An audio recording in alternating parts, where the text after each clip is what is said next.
الحمد لله رب العالمين وصلى الله وسلم وبارك على نبيه الأمين وعلى آله وصحابته والتابعين. أعوذ بالله السميع العليم من الشيطان الرجيم من همزه ونفخه ونفثه.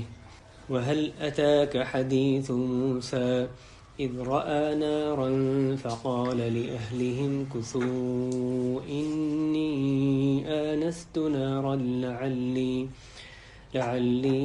آتيكم منها بقبس أو أجد على النار هدى. فلما أتاها نودي يا موسى إني أنا ربك فاخلع نعليك إنك بالوادي المقدس طوى وأنا اخترتك فاستمع لما يوحى إنني أنا الله لا إله إلا أنا فاعبدني وأقم الصلاة لذكري إن الساعة آتية أكاد أخفيها لتجزى كل نفس بما تسعى فلا يصدنك عنها من لا يؤمن بها واتبع هواه فتردى.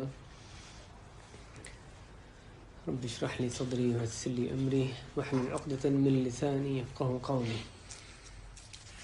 یہ سورہ طٰہٰ کی آیت نمبر 9 سے لے کر 16 تک اللہ کی توفیق سے تلاوت کی ہے میں نے آپ کے سامنے آیات. اللہ تعالیٰ صحیح بات کہنے اور صحیح طرح اس کو بیان کرنے کی خاص رحمت سے اپنی توفیق عطا فرمائے، صحیح طرح سمجھنے کی توفیق دے. سورہ طٰہٰ اس میں ایک مکی صورت ہے. اس میں موسیٰ علیہ السلام کا تذکرہ یہاں سے شروع ہو رہا ہے اور موسیٰ علیہ السلام کا تذکرہ کئی ایک مقامات پہ قرآن مجید میں آتا ہے. قرآن مجید میں کا ایک حصہ، ایک جو معتبر حصہ ہے وہ یعنی ایک بڑا حصہ وہ قصوں پر مشتمل ہے. بعض علماء نے کہا کہ اگر قصوں کو جمع کیا جائے تو قرآن کے قصوں کو تو تقریباً 8 سپارے بنتے ہیں جس میں صرف قصے بیان کیے گئے. تو یہ بھی سمجھانے کا انداز ہے کہ یہ کرو، یہ کرو، یہ نہ کرو، یہ نہ کرو، یا اس کی حکمتیں بیان کی جائیں. اور ایک یہ کہ پہلے لوگوں میں سے فلاں نے ایسے کیا اس کا یہ نتیجہ ہوا، اس نے ایسے کیا اس کا یہ ہوا. تو ان کی اقتداء تاکہ سننے والا کرے. اسی طرح اچھوں کے ساتھ ساتھ بروں کا تذکرہ بھی جو گزرے ہوئے لوگ ہیں وہ بھی انسان کو فائدہ دیتا ہے. تو قصوں میں موسیٰ علیہ السلام کا قصہ اکثر فہرست ہے جس کا کئی ایک مقامات پہ ہمیں تفصیلاً بعض جگہ اجمالی یعنی بعض جگہ اختصار سے بعض جگہ تفصیل سے اس کا ذکر ملتا ہے. تو یہاں جو قصہ اس کی صرف ابتدائی چند آیات یہاں پر رکھی ہیں اور ان میں سے بعض اسباق اس قصے سے براہ راست متعلق بھی اور ان آیات میں ویسے جو دیگر اسباق ہیں ان کا بھی یعنی ان میں سے بھی بعض کا تذکرہ انشاءاللہ کوشش ہوگی کرنے. تو موسیٰ علیہ السلام کا ذکر آیت نمبر 9 سے یہاں شروع ہو رہا ہے. وَهَلْ أَتَاكَ حَدِيثُ مُوسَىٰ، اور کیا تمہارے پاس آئی موسیٰ کی بات، موسیٰ علیہ السلام کی بات تمہارے تک پہنچی. إِذْ رَأَىٰ نَارًا، جب کہ انہوں نے آگ دیکھی. فَقَالَ لِأَهْلِهِ، تو انہوں نے اپنے گھر والوں سے کہا امکثوا، ٹھہرو. إِنِّي آنَسْتُ نَارًا، کہ میں نے ایک آگ دیکھی ہے. آنست یعنی یہاں پر مراد یہ کہ دیکھی ہے. إِنِّي آنَسْتُ نَارًا، کہ میں نے بلا شبہ میں نے ایک آگ دیکھی ہے. لعلی آتیکم منہا بقبس، شاید کہ میں تمہارے لیے اس میں سے ایک شعلہ لے کر آؤں. لعلی شاید کہ میں آتیکم منہا تمہارے لیے تمہارے پاس لے کر آؤں اس میں سے کیا چیز؟ بقبس ایک آگ کا شعلہ. او اجد علی النار ہدی، یا میں اس آگ پر پاؤں ہدایت. تو اس آیت کا جو مفہوم یعنی روان ترجمہ اس طرح بنے گا، کیا تمہارے پاس، پہلی آیت یہ کہ کیا تمہارے پاس موسیٰ علیہ السلام کی بات پہنچی، ان کی خبر، ان کے متعلق بات پہنچی. اب وہ بات آگے اللہ تعالیٰ اس کو بیان فرما رہے ہیں کہ جب کہ انہوں نے آگ دیکھی، اس سے جو پہلے کا قصہ ہے وہ یہاں پر بیان نہیں کیا گیا.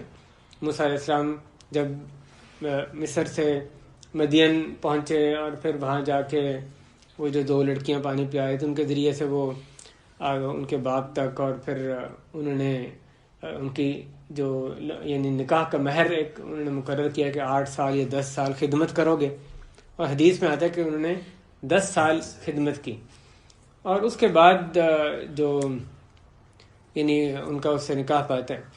تو یہ پہلا جو اس سے ذکر ہے وہ یہاں پر نہیں آتا۔ یہاں پر جو ذکر ہو رہا ہے کہ جبکہ وہ اپنے گھر والوں کے ساتھ، جیسے اس سے معلوم ہوتا ہے کہ ایک رات کے وقت میں یعنی جا رہے تھے، تو انہوں نے آگ دیکھی، دور سے انہوں نے آگ دیکھی، تو انہوں نے اپنے گھر والوں کو کہا امکثوا، کہ تم یہاں پر ٹھہرو۔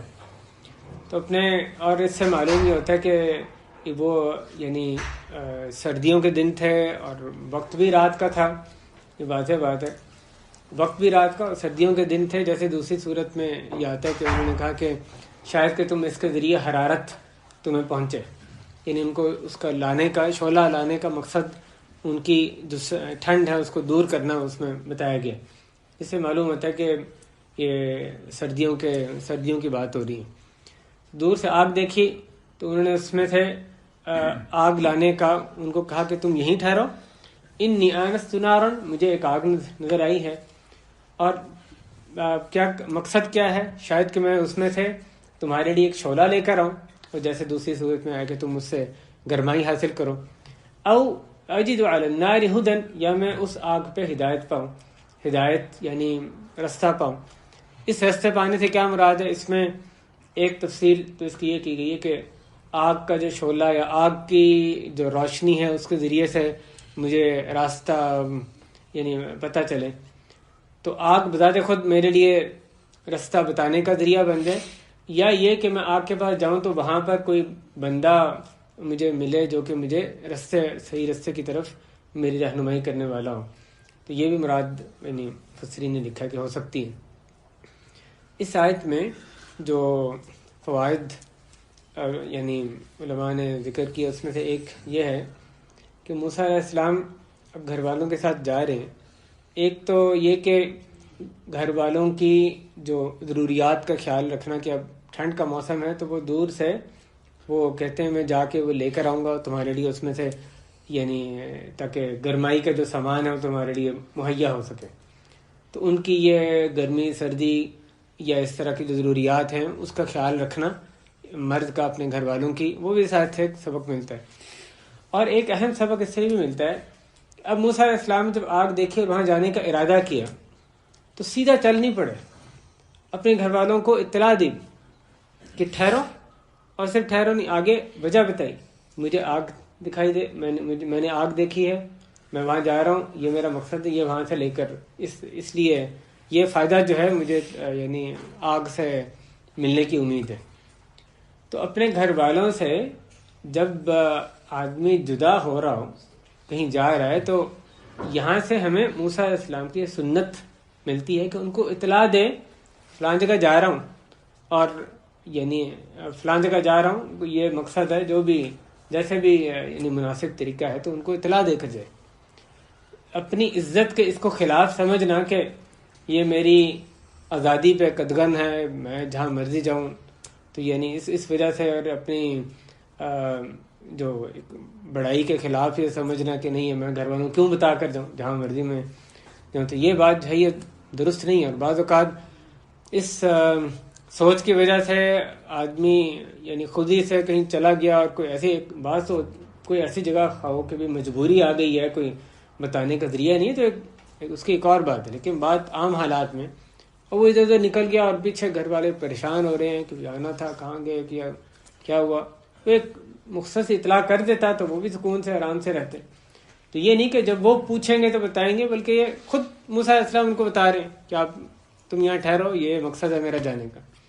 اگر آدمی اپنے مثلاً گھر والوں سے رخصت ہو رہا ہے تو ان کو انفارم کر کے جائے، یا اپنے مادون، اپنے ماتحت کوئی ہے، اس کی اولاد ہے، کوئی بھی ایسا گھر میں ہے، تو ان کو اطلاع دے کر جائے۔ اور اگر بڑے ہیں گھر میں، اس کے والدین ہیں مثلاً، اور وہ کہیں رخصت ہو رہا ہے تو ان سے اجازت لے کر جائے۔ یعنی ظاہر ہے رتبوں کے اعتبار سے بعض دفعہ اجازت لینا اور بعض دفعہ صرف اطلاع دینا یا اس کا اہتمام اس کو کرنا چاہیے.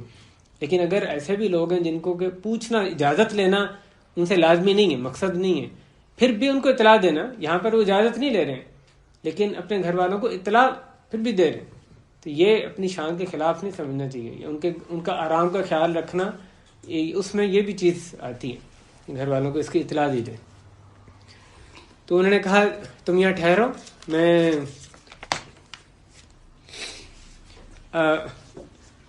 تمہارے لیے یعنی آگ دیکھی وہاں سے تمہارے لیے شعلہ لے کر آؤں یا وہاں پر ہدایت پاؤں.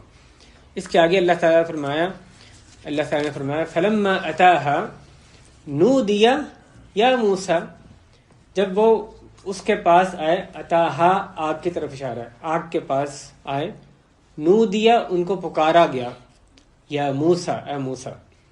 تو آپ یہاں یہ بھی دیکھیں گے انبیاء کو نبوت سے پہلے کوئی خبر نہیں ہوتی کہ ان کو نبوت ملنے والی ہے. اب موسیٰ علیہ السلام اصل میں وہ آگ، وہ سمجھ رہے ہیں کہ یہ ایک حقیقی آگ ہے جس کے پاس جائیں گے تو وہاں پر وہ ان کو یہ فائدہ حاصل ہوگا. اور اصل میں وہاں جب گئے تو وہ اللہ تعالیٰ کی اتنی بڑی رحمت وہاں پر ان کو ملنے والی تھی، اور نبوت اور رسالت کا جو عظیم تاج ہے وہ ان کو پہنایا جانے والا تھا. تو وہ تو اس لیے نہیں گئے تھے. تو ایک نبی کو کوئی اطلاع نہیں ہوتی پہلے کہ مجھے نبی بنایا جانا ہے، اب میں نے یہ کام کرنا ہے، تو اب آگے میں اگلی سٹیج آگے کہ نبی بننا ہے. اللہ تعالیٰ نے یعنی نبوت سے ملنے سے بالکل پہلے تک ان کو کوئی اطلاع نہیں. اللہ تعالیٰ نے ایک سبب بنایا، وہاں پر ان کو نظر آئی، وہ جا رہے ہیں. اب جب وہاں پہ پہنچ جاتے ہیں تو وہاں پر اللہ تعالیٰ کی آواز کی طرف سے آواز ان کو آتی ہے. اور یہ مکالمہ جو، اور اس طرح دیگر جو موقعوں پر اللہ کی طرف سے مکالمہ، ایک تو نبوت رسالت کا تاج، دوسرا کریم اللہ کا جو لقب، وہ ان کو اتنا عظیم لقب جو کہ شاید کسی اور کو نہیں دیا گیا. نہیں، کریم اللہ خاص موسیٰ علیہ السلام کا کہ زمین پر رہتے ہوئے اللہ تعالیٰ سے اس طرح سے وہ ہم کلام ہوتے تھے. تو اللہ تعالیٰ نے اللہ تعالیٰ سے ہم کلام ہوئے، اللہ تعالیٰ کی آواز، جیسے اللہ کی شان اللہ جانے اس کی کیا کیفیت ہے، اس میں یعنی پڑھنا ہمارے بس میں نہیں ہے. تو جب وہ ادھر آتے ہیں تو ان کو یہ پکار آتی ہے. فلما اتاہا نودیا، ان کو بلایا گیا، پکارا گیا. کیا بلایا گیا؟ یا موسیٰ، کہ اے موسیٰ، انی انا ربک فاخلع نعلیک، کہ بے شک میں تمہارا رب ہوں. یعنی اس میں حصر کا صیغہ ہے نا، دو دفعہ میں فرمایا گیا. انی انا ربک، بلا شبہ میں ہی تمہارا رب ہوں. فاخلع نعلیک، پس تم اپنی دونوں جوتیاں اتار دو. نعل جوتی، نعلیک یعنی نعلین کا مطلب دونوں جوتیاں، تو تم تو اپنی دونوں جوتیاں اتار دو. انک بالوادی المقدس، بے شک تم ہو ایک مقدس وادی میں، طوا، جس کا نام ہے طوا. اب موسیٰ علیہ السلام کو یہ بھی نہیں علم تھا کہ وہ کتنی ایک مقدس جگہ پر وہاں جا رہے ہیں، کیا کرنے جا رہے ہیں. تو ان کو وہاں اللہ تعالی نے یہ خبر دی کہ یا موسیٰ انی انا فلما اتاہ نودی یا موسیٰ انی انا ربک فاخلع نعلیک انک بالوادی المقدس طوا. یہاں پر اللہ تعالی نے کتنے فوائد اس آیت میں ہیں. اس میں سے مثلاً یہ جو موسیٰ علیہ السلام کو جو مخاطب کرنا ہے اللہ تعالیٰ کا، فلما اتاہ نودیا، ان کو بلایا گیا کس صیغے سے؟ یا موسیٰ، اے موسیٰ. تو حضرت محمد صلی اللہ علیہ وسلم ان کی جو شان میں باتیں ہیں، یعنی ان کی جو نرالی شان جو باقی تمام انبیاء سے اونچی ان کی شان رکھی گئی، اس میں ایک بات یہ بھی ہے کہ قرآن مجید میں فاتحہ سے ناس تک کہیں بھی محمد کریم صلی اللہ علیہ وسلم کو ان کے نام لے کر ان کو مخاطب نہیں کیا گیا. جبکہ جو دیگر اولو العزم من الرسل، یعنی جو اتنے برگزیدہ پیغمبر تھے، وہ بھی یقیناً بہت ہی اونچے پیغمبر ہیں، جیسے موسیٰ علیہ السلام، عیسیٰ، ان سب کے بارے میں قرآن مجید میں آتا ہے کہ ان کو نام لے کر اللہ نے یعنی ان سے خطاب فرمایا. موسیٰ علیہ السلام کو یہاں پر ذکر ہے. آدم علیہ السلام کا یا آدم اسکن انت وزوجک الجنہ مثلا، یا نوح اہبط بسلام منا، اور فرمایا وَإِذْ قَالَ اللَّهُ يَا عِيسَى ابْنَ مَرْيَمَ أَأَنْتَ قُلْتَ لِلنَّاسِ اتَّخِذُونِي. تو یعنی انبیاء کا ذکر، یہ جو اولو العزم من الرسل، جو سب سے بزرگی والے 5 پیغمبر ہیں، ان کا بھی اللہ تعالیٰ نے باقی جو پیغمبر ہیں ان کا نام لے کر ان کو مخاطب فرمایا. اسی طرح یا ابراہیم اعرض عن هذا انه قد جاء من ربک. لیکن نبی صلی اللہ علیہ وسلم ان کا کہیں ایک جگہ بھی نام نہیں لیا گیا، بلکہ ان کو نبوت، رسالت یا ان کے کسی وصف سے بلایا گیا. یا ایھا النبی، یا ایھا النبی اذا طلقتم النساء، یا ایھا النبی جاہد الکفار، یا ایھا الرسول بلغ ما انزل الیک من ربک. یا وصف سے یا ایھا المزمل، یا ایھا المدثر، اس طرح. لیکن یا محمد یہ پورے قرآن میں کہیں بھی نہیں ملتا. تو اللہ تعالیٰ نے ان کی ایک نرالی شان رکھی. حالانکہ محمد نام بھی بہت عزت والا ہے. اللہ تعالیٰ نے جو خاص ان کے لیے انتخاب جس نام کا کیا وہ بہت اونچا ہے، لیکن اللہ تعالیٰ نے ان کے سب انبیاء سے ایک نرالی شان رکھی گئی. ان کا نام پورے قرآن میں کہیں مخاطب نہیں ان کے نام سے نہیں کیا گیا. تو یہاں فرمایا گیا یا موسیٰ، اے موسیٰ علیہ السلام، انی انا ربک، بے شک میں ہی تمہارا رب ہوں، فاخلع علیک. یہاں پر سب سے پہلے تو اللہ تعالیٰ نے ان کو اپنے بارے میں بتایا کہ بے شک میں ہی تمہارا رب ہوں، اور پھر ان کو جوتیاں اتارنے کا حکم دیا. اس کی کیا حکمت تھی؟ وہاں پر جوتی اتارنے کیوں حکم دیا گیا؟ اس کے بارے میں کوئی صراحت سے ہمیں احادیث میں کوئی بات نہیں ملتی. علماء نے اجتہادات سے اپنے یعنی اندازے لگائیں کہ اس کی حکمت یہ بھی ہو سکتی ہے، یہ بھی ہو سکتی ہے، مختلف حکمتیں بیان کی ہیں، لیکن کوئی ایسی ٹھوس بات کہ اس پہ قطعی بات اس بارے میں نہیں ہے جو کہ ہمیں کسی مثلا صحیح حدیث سے ملتی ہو. تو اللہ جانے اس کی کیا حکمت ہے. لیکن اس حوالے سے جو ایک حکم جو یعنی جو اس سے قریب ہمارے لیے جس میں فائدہ ہے وہ یہ کہ نماز پڑھتے وقت جوتیاں پہننا، اس کا کیا حکم ہے. تو اس بارے میں جو احادیث میں آتا ہے کہ سنن نبی داؤد میں حدیث ہے کہ نبی کریم صلی اللہ علیہ وسلم فرمایا کہ خالف الیہود، یہودیوں کے مخالفت کرو اور جوتی پہن کر نماز پڑھو، کیونکہ وہ جوتیوں میں اور موزوں میں نماز نہیں پڑھتے. تو یہودیوں کا ممنوع ہے کہ وہ جوتے پہن کر یا موزے پہن کر نماز نہیں پڑھ سکتے. تو مسلمانوں کو کہا گیا کہ تم جوتیاں پہن کر نماز پڑھو. اب اس حدیث کا کیا معنی ہے کہ اگر آپ صرف یہ ایک حدیث دیکھیں تو اس سے یہ نتیجہ نکل سکتا ہے کہ جوتی پہن کے نماز پڑھنا شاید واجب ہے. کہا جا رہا ہے یہودیوں کی مخالفت کرو، جوتی پہن کر نماز پڑھو. لیکن جو ہمیں دیگر حدیث سے ملتا ہے، سنن ابی داؤد ہی کی حدیث ہے، حضرت عبداللہ ابن عمر ابن العاص رضی اللہ تعالیٰ عنہما، وہ فرماتے ہیں کہ میں نے نبی کریم صلی اللہ علیہ وسلم کو نماز پڑھتے دیکھا، جوتی پہن کر بھی اور بغیر جوتی کے بھی. اس سے کیا پتہ چلا کہ جوتی پہن کر نماز پڑھنا واجب نہیں ہے. تو پہلی حدیث میں جو کہا گیا کہ جوتی پہن کر نماز پڑھو، کیونکہ یہودی بغیر جوتی کے بغیر موزے کے پڑھتے ہیں، تو اس سے کیا مراد ہے کہ تمہیں اجازت ہے کہ جوتی پہنو، نماز میں جوتی پہنو. یعنی حکمن کہنا کہ اس کو واجب قرار دینا اس حدیث میں مراد نہیں ہے، بلکہ یہ کہ جوتی پہن کر نماز پڑھنے میں کوئی قباحت کراہت نہیں ہے، اس کو بیان کرنا مقصود ہے. نبی علیہ السلام نے خود جوتی پہن کر بھی پڑھی اور جوتی اتار کر بھی پڑھی، دونوں طرح پڑھی. تو یہودیوں اور مسلمانوں میں کیا فرق ہوا پھر کہ یہودیوں کے ہاں جوتی پہن کر یا موزے پہن کر نماز ہوتی ہی نہیں ہے، اور اللہ جانے ان کے اصلی دین میں تھا یا جو تحریف شدہ دین ہے اس کا میں انہوں نے شامل کیا، اللہ عالم. تو ان کے ہاں تو نماز ہوتی نہیں، لیکن مسلمان وہ جوتی پہن کر نماز پڑھیں تو بالکل درست ہے، اس میں کوئی حرج کی بات نہیں. اسی طرح ایک اور حدیث میں اس بارے میں جو آتی ہے، سنن ابی داؤد میں ہی حدیث ہے، حضرت ابو سعید خدری رضی اللہ عنہ کی. اس میں حدیث میں اور بھی ایک بڑا سبق ہمارے لیے رکھا ہے. ابو سعید خدری رضی اللہ عنہ فرماتے ہیں کہ ہم نبی صلی اللہ علیہ وسلم کے پیچھے نماز پڑھ رہے تھے تو آپ علیہ السلام نے نماز کے دوران اپنی جوتیاں اتار دی. تو وہ کہتے ہیں کہ ہم سب نے بھی اپنی جوتیاں اتار دی. کیوں اتاری؟ نبی علیہ السلام کو انہوں نے دیکھا اتار دی، تو تمام صحابہ جو ابتدا میں تھے نماز پڑھ رہے انہوں نے بھی جوتیاں اتار دی. جب نماز ختم ہوتی ہے تو نبی علیہ السلام انہوں نے صحابہ سے پوچھا کہ جوتیاں کیوں اتاری ہیں. اور آپ یہاں غور کریں کہ نبی امت وہ اس سے غافل نہیں رہتے تھے کہ دوسرے کیا کر رہے ہیں، ان کی حرکات سکنات کیا ہیں، وہ یعنی پوری توجہ رکھتے تھے. نبی صلی اللہ علیہ وسلم نے غور کیا، ملاحظہ کیا کہ صحابہ کرام جوتیاں اتار دی ہیں، تو نماز کے بعد ان سے پوچھا.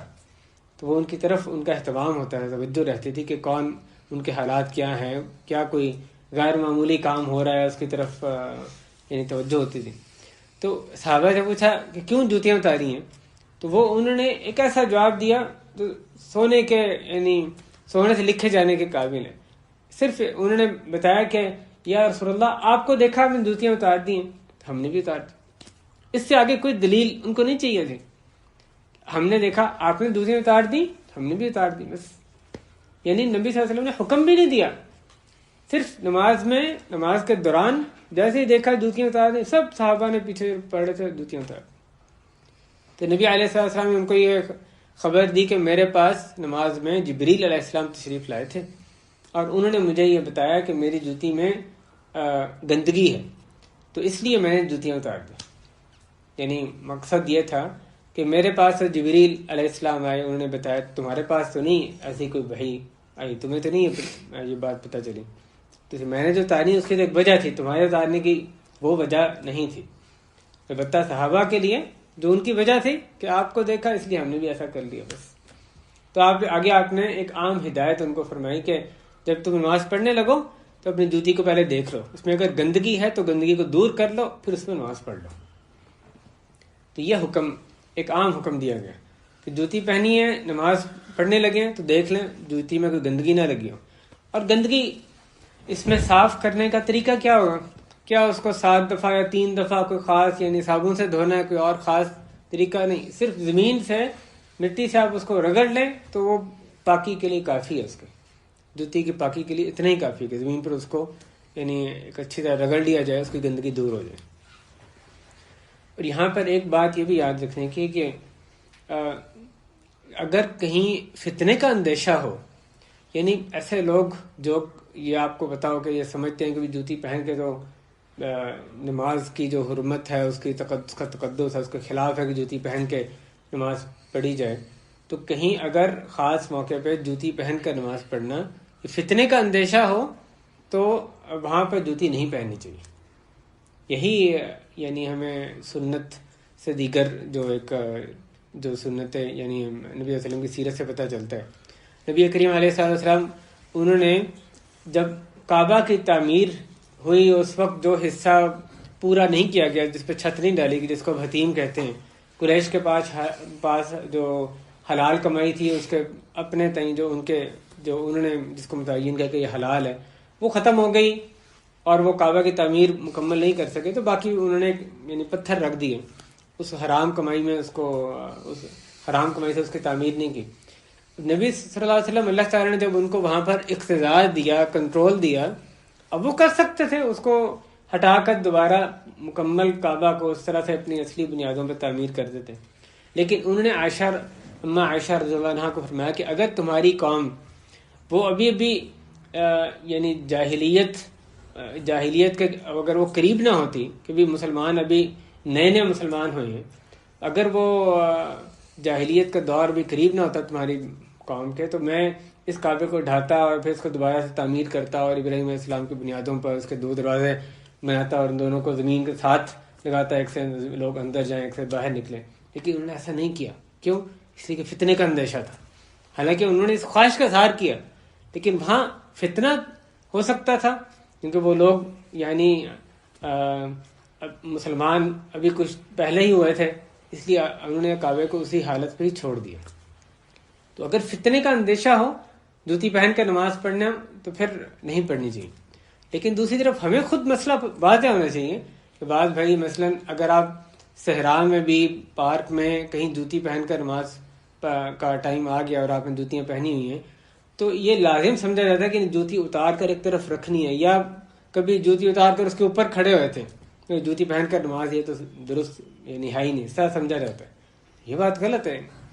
جوتی پہن کر نماز صرف یہ کہ اس کو دیکھ لیا جائے، کوئی پلیدگی نہ ہو، پھر پہن کر نماز اس میں پڑھی جا سکتی ہے۔ تو یہاں پر اللہ تعالیٰ نے ان کو جوتی اتارنے کا حکم دیا، اللہ اس کی حکمت بہتر جانتے ہیں۔ فَخْلَعْنَ عَلَيْكَ، اور آگے فرمایا إِنَّكَ بِالْوَادِ الْمُقَدَّسِ طُوَىٰ، کہ بے شک تم وادی مقدس میں ہو جس کا نام کیا ہے؟ طویٰ، وادی مقدس جس کی تقدیس، جس کو پاک کیا گیا ہو، ایسی وادی جس کو پاک کیا گیا ہو، قدس یقدس تقدیسا۔ تو پاک کرنا، ایسی وادی جو مقدس ہے جس کا نام ہے طویٰ۔ اس کی اگلی آیت میں اللہ تعالیٰ فرما رہے ہیں وَأَنَا اخْتَرْتُكَ فَاسْتَمِعْ لِمَا يُوحَىٰ، اور میں نے تمہیں اختیار کر لیا، یعنی تمہیں چن لیا ہے، اور میں نے تمہیں چن لیا ہے۔ وَأَنَا اخْتَرْتُكَ فَاسْتَمِعْ لِمَا يُوحَىٰ، بس تم دھیان سے سنو اس چیز کو جو کہ وحی کی جا رہی ہے۔ تو یہاں اللہ تعالیٰ نے اس آیت میں جو فرمایا، پہلے ان کو جو ان کا انتخاب کیا گیا، ان کو رسالت نبوت سے سرفراز کیا گیا، اس کا ذکر فرمایا وَأَنَا اخْتَرْتُكَ، اور میں نے تمہیں چن لیا ہے۔ اس سے ہمیں یہ بھی پتہ چلا اللہ تعالیٰ نے خاص اپنی طرف اس کی نسبت فرمائی، وَأَنَا اخْتَرْتُكَ، میں نے تمہیں چنا ہے، لہٰذا اس میں کسی کا کوئی عمل دخل نہیں، نہ موسیٰ علیہ السلام کا اس میں خود کوئی عمل دخل تھا، نہ کسی اور مخلوق کا۔ جو بھی نبی بنایا گیا محض اللہ تعالیٰ کا فیصلہ تھا، اللہ جانتے ہیں کہ کس کو نبی بنانا۔ جیسے رب العالمین فرماتے ہیں اللہ اعلم حیث یجعل رسالتہ، اللہ جانتے ہیں خوب کہ اس نے اپنی رسالت کہاں رکھنی، اللہ جانتے ہیں، اس میں کسی کا کوئی عمل دخل نہیں ہے۔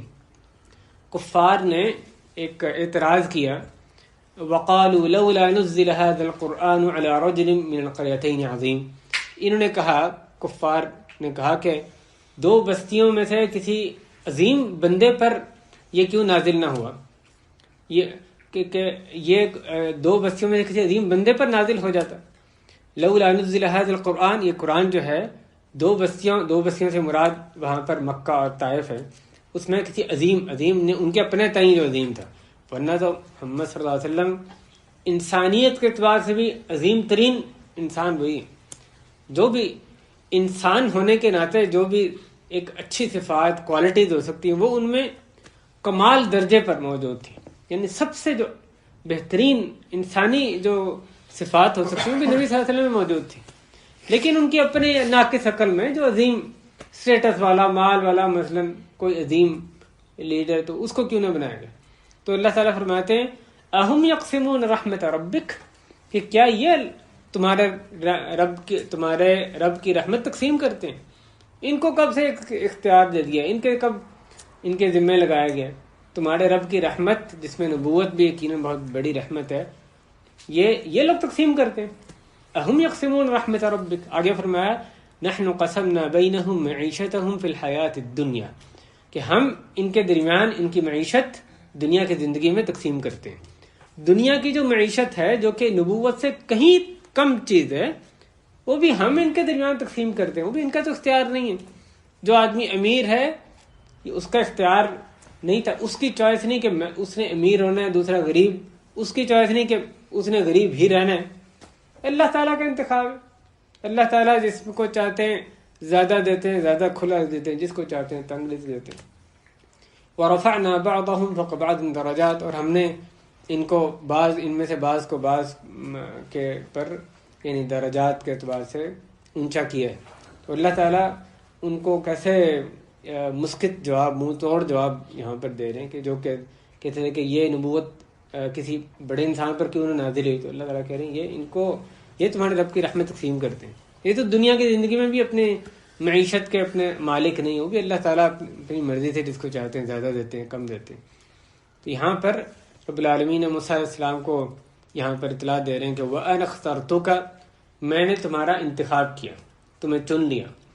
آگے فرمایا فَاسْتَمِعْ لِمَا يُوحَىٰ، فَاسْتَمِعْ، بس دھیان سے سنو، کس کو؟ جو کہ وحی کی جا رہی ہے۔ یہاں پر کس کو یہ خطاب کیا گیا؟ موسیٰ علیہ السلام، ان کو اس سے پہلے کہ بات آگے باقی بات اللہ تعالیٰ رب العالمین فرماتے ہیں، ان کو یہ ہدایت کی گئی کہ فَاسْتَمِعْ، دھیان سے بات سننی ہے۔ علم حاصل کرنے کا اس میں جو ایک یعنی کنجی ہوتی ہے، ایک کلیدی چیز، وہ یہ کہ دھیان سے بندہ سنے بات۔ اپنی بعض لوگ عزت کے خلاف یہ بات سمجھتے ہیں کہ کوئی بات ہو رہی ہے، چاہے وہ اللہ رسول کی بات ہے، کوئی فائدے کی بات ہے، تو اس کو توجہ کے ساتھ دھیان سے سننا ہے۔ موسیٰ علیہ السلام کو پہلی نصیحت یہ کی جا رہی ہے، یعنی اگلی نصیحتوں سے پہلے یہ کہا جا رہا ہے فَاسْتَمِعْ، دھیان سے بات سننی۔ تو کسی اگر چاہتے ہیں علم حاصل کریں، آخرت اپنی سنواریں، دنیا سنوارنے کے لیے بھی ضروری ہے، اپنا دنیا آخرت سنوارنی ہے، علم حاصل کرنا ہے، تو دھیان سے بات توجہ کے ساتھ سننا یہ ایک بنیادی چیز ہے جس کی یہاں پر ان کو ہدایت دی گئی۔ اور یقیناً یہ جو مکالمہ اللہ رب العالمین نے ان کا جب ان کو اس یہ تاج نبوت اور رسالت سے سرفراز فرمایا تھا، اس وقت جو اللہ تعالیٰ کی ان سے یہ گفتگو تھی، وہ اللہ تعالیٰ نے میرے آپ کے لیے قیامت تک کے لیے محفوظ فرما دی۔ یہ اللہ کی بہت بڑی رحمت ہے، تو یقیناً اسی لیے محفوظ کیا کہ میرے آپ کے لیے اس میں ہر لفظ میں سبق ہے۔ جو ان کو ہدایت کی گئی اس میں میرے آپ کے لیے کچھ نہ کچھ رکھا ہے نا، تبھی تو اس کو محفوظ فرمایا گیا۔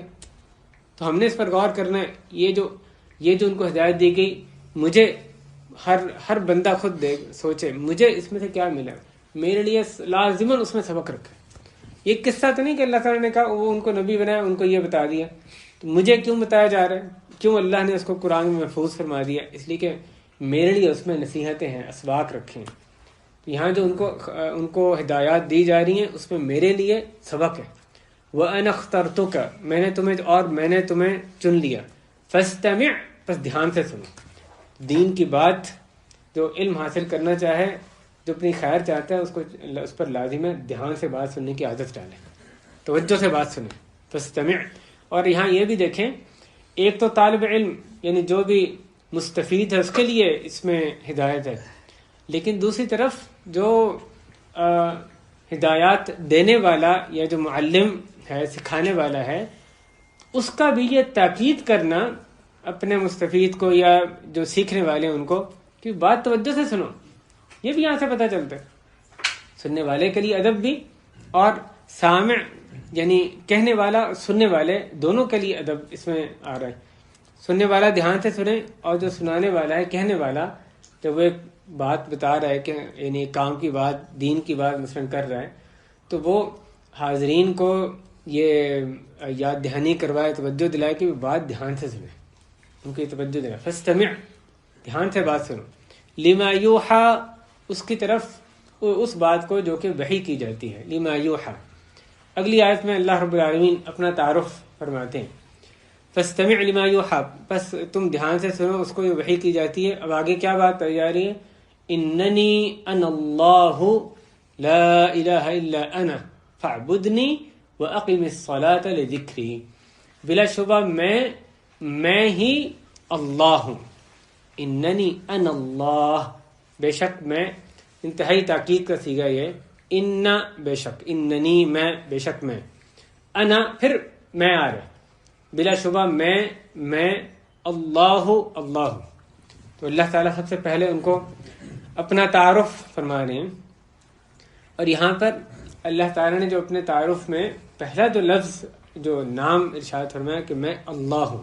اللہ تعالیٰ کے اتنے نام ہیں، ایسے نام ہیں، یعنی اتنی تعداد میں نام ہیں جو کہ اللہ کے علاوہ کوئی نہیں جانتا۔ اللہ کے جو نام ہیں اللہ کے علاوہ مخلوق میں سے کوئی بھی نہیں جانتا کہ اللہ کے کتنے نام ہیں، کون کون تھے۔ ان ناموں میں سے جو اللہ کا نام ہے، یہ اللہ کا ذاتی نام ہے، اور ساری صفات اس کے اندر آ جاتی ہیں، اس بابرکت نام کے اندر آتی ہیں، اللہ کا جو لفظ ہے۔ تو اللہ تعالیٰ نے اس نام کے ذریعے سے پہلے یہاں اپنا تعارف کروایا، اننی ان اللہ، کہ بے شک میں اللہ ہوں۔ اور یہاں پر ایک اس سے ضمناً جو سبق ایک مفسرین نے بیان کیا کہ جب پہلی ملاقات کسی سے ہو تو اس کو اپنا تعارف کروانا کہ وہ یہ جانے کہ ہاں بات کس سے ہو رہی ہے، اور بات کو اتنی اہمیت دے یا اس طرح سے توجہ سے سنے، یہ بھی یہاں پر ایک ادب ہمیں ملتا ہے۔ یعنی اللہ تعالیٰ نے سب سے پہلے اننی ان اللہ، میں اللہ ہوں۔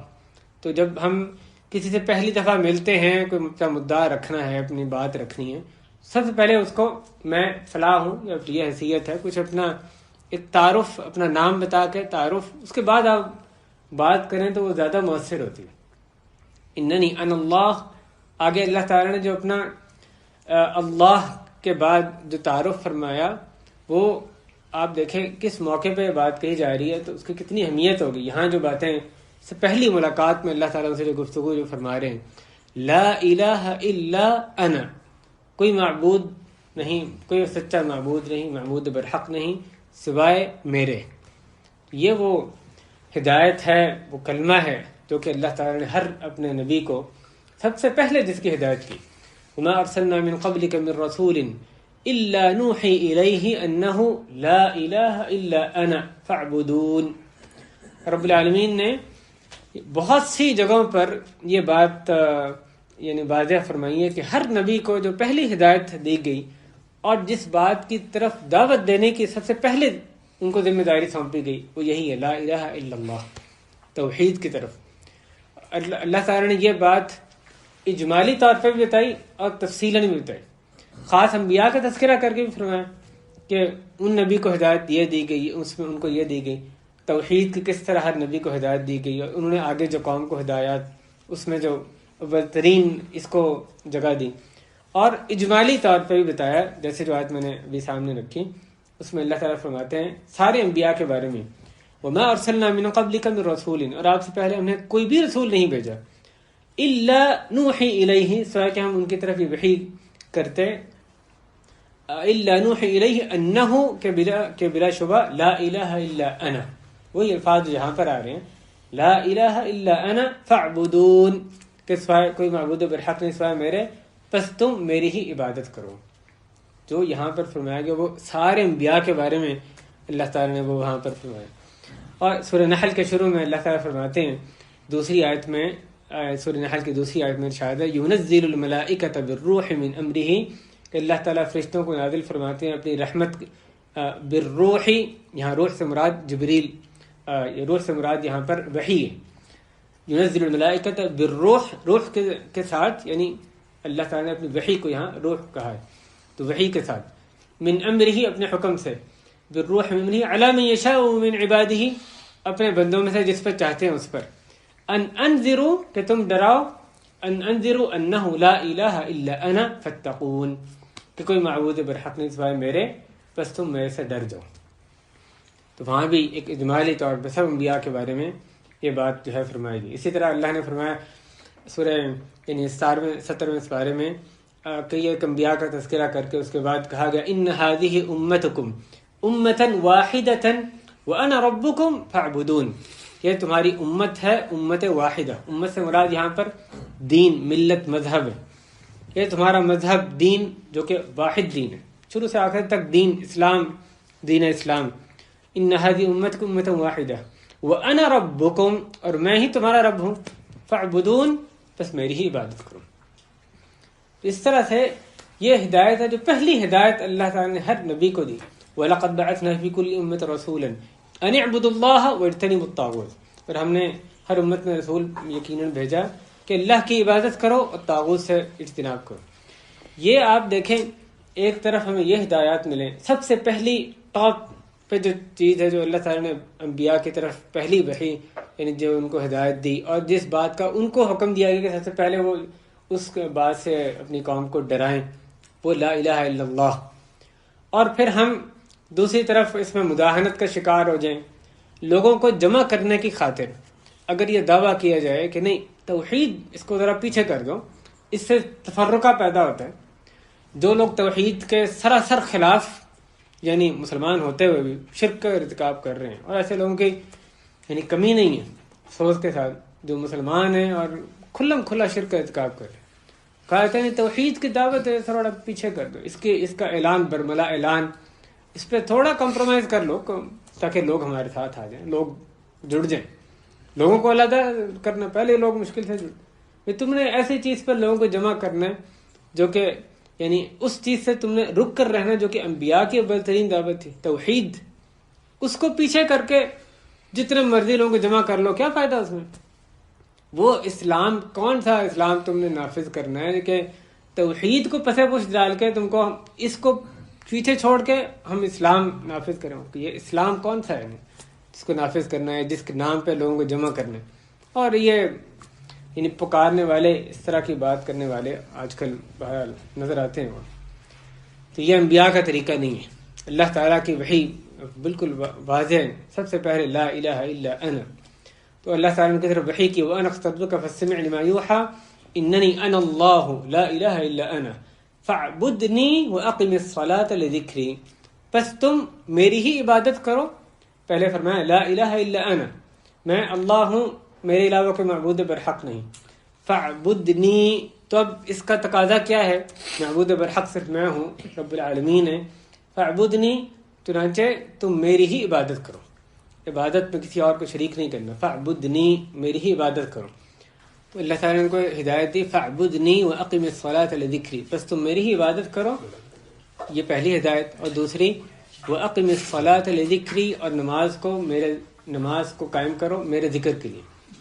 آپ دیکھیں، ایک تو عبادت کا عام حکم دیا گیا، صرف میری ہی عبادت کرو. اس کے بعد نماز بھی عبادت کا ہی ایک حصہ ہے، لیکن اس کی اہمیت کے پیش نظر خاص طور پہ اس کا حکم دیا گیا. واقم الصلاۃ، نماز قائم کرو. اور نماز قائم کرو لذکری، اس سے کیا مراد ہے؟ واقم الصلاۃ لذکری، کہ میرے ذکر کے لیے، میری یاد کے لیے. اس میں دو اس کی تفسیریں ہمیں یعنی مفسرین سے ملتی ہیں. ایک یہ کہ نماز قائم کرو یاد آنے پر، میری یاد لذکری، جب میری یاد آئے تو اس پر نماز قائم. اس سے مراد پہلی تفسیر کے مطابق یہ ہے کہ اگر نماز کسی کو بھول جاتی ہے، نماز کا وقت آیا اور نماز کا گزر گیا، اس کو یاد نہیں ہے کہ نماز کا وقت آیا، یا وہ سویا رہ جاتا ہے، تو ایسی صورت میں جیسے ہی اس کو یاد آئے نماز قائم کرے. اقیم الصلاۃ لذکری، ذکر جیسے ہی اس کے ذاکرہ میں، میموری میں، یعنی بات آ جائے، ذہن میں بات آئے، نماز رہ گئی تو ساتھ ہی نماز قائم کرے. نماز قضا ہو گئی تو ساتھ ہی یاد آنے پر نماز کو پڑھ لے. جیسے کہ صحیح بخاری میں حضرت انس رضی اللہ عنہ کی حدیث ہے کہ وہ فرماتے ہیں کہ نبی صلی اللہ علیہ وسلم فرمایا من نسی صلاۃ او نام عنها فلیصلیها اذا ذکرها لا کفارۃ الا ذلک، جو کسی نماز کو بھول جائے یا اس سے سویا رہ جائے تو اس کو چاہیے کہ وہ اس کو یاد آنے پر اس کو پڑھ لے، اس کا یہی صرف کفارہ ہے.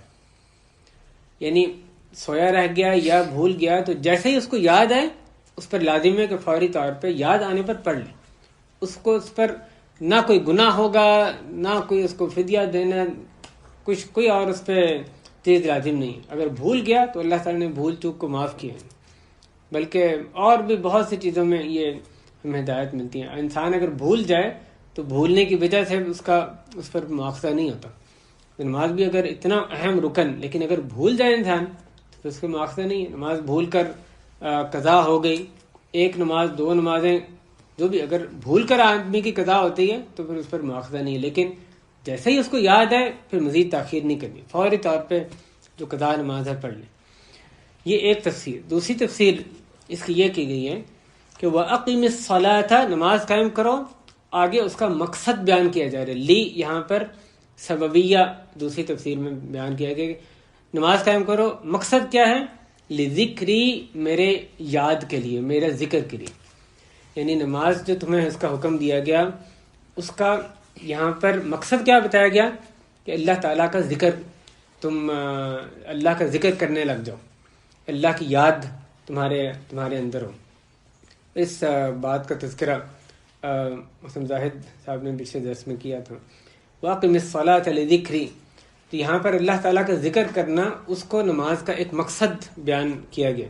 تو آپ غور کریں، یہ جو مقصد یہاں نماز کا بیان کیا گیا، ہماری اس پر کتنی توجہ ہے. اور یہ پہلے بھی بات ہو چکی ہے، میں صرف یہاں جو آیت کی مناسبت سے اشارہ کر رہا ہوں کہ چلتے پھرتے، اٹھتے بیٹھتے جو ذکر کرنا ہے، یعنی آپ اگر کوئی کام کر رہے ہیں اور اس میں ساتھ ساتھ زبان پہ ذکر بھی جاری رہے تو اس میں کوئی رکاوٹ نہیں آتی.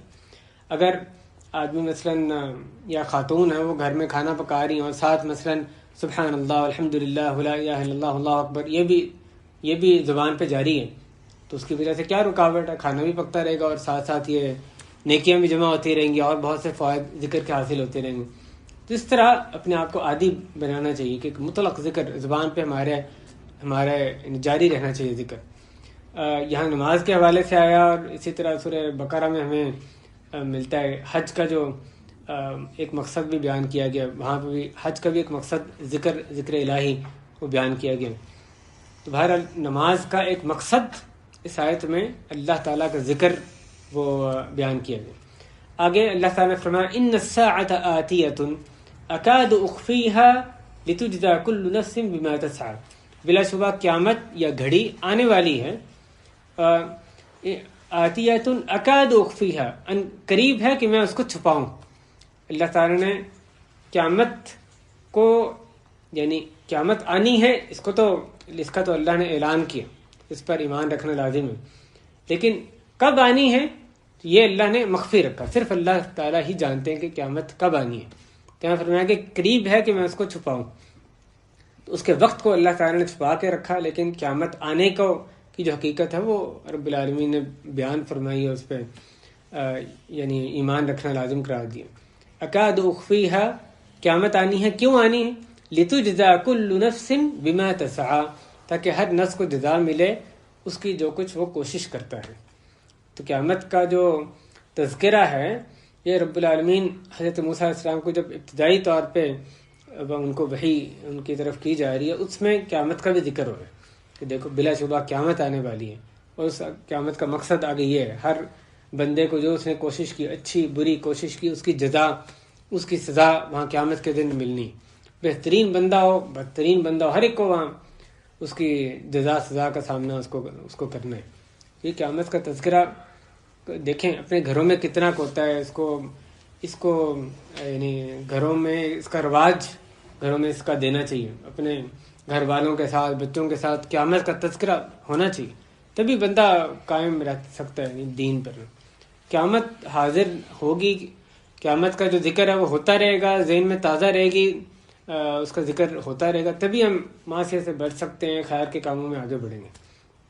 آخری آیت جو آج کے سبق کی ہے، فلا يصدنك عنها من لا يؤمن بها واتبع هواه فتردى، بس تمہیں اس سے نہ روکیں، یعنی قیامت سے نہ روکیں، تمہیں اس سے ہرگز نہ روکیں. لا يصدنك عنها، تمہیں اس سے ہرگز نہ روکیں. کون نہ روکے؟ من لا يؤمن بها، جو اس پہ ایمان نہیں رکھتا، واتبع هواه، اور اس نے اپنے خواہشات کی پیروی کی، اپنی خواہش کی پیروی کی. اگر یہ کام ہوا، اگر یہ جو لوگ قیامت پر ایمان نہیں رکھتے اور جنہوں نے اپنی خواہش کی پیروی کی، انہوں نے اگر وہ تمہیں روکنے میں کامیاب ہو گئے تو نتیجہ کیا ہوگا؟ فتردى، تو تم ہلاک ہو جاؤ گے.